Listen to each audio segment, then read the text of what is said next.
Welcome to the Slop Farm. Enjoy the video.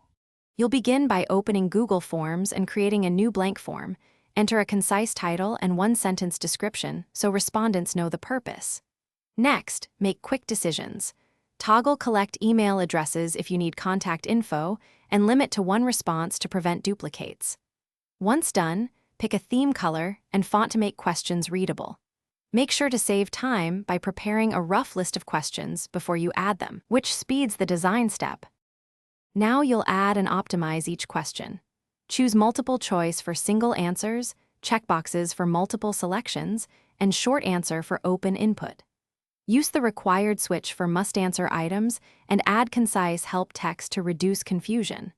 Once multiple topics exist, break the form into sections and apply Go to section based on answer to create branching flows. This keeps surveys short for each respondent. Make sure to preview branching paths. Finish by configuring response collection. Choose a destination spreadsheet, toggle accept responses on, and allow or disallow editing after submit depending on your needs. Then share the form using the link, email, or embed code. Shorten the URL for readability and paste it where your audience is.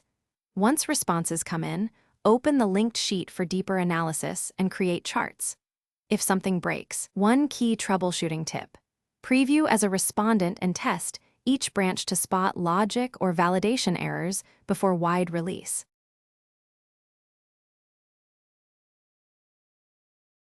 Thanks for watching. Consider subscribing if we helped you today.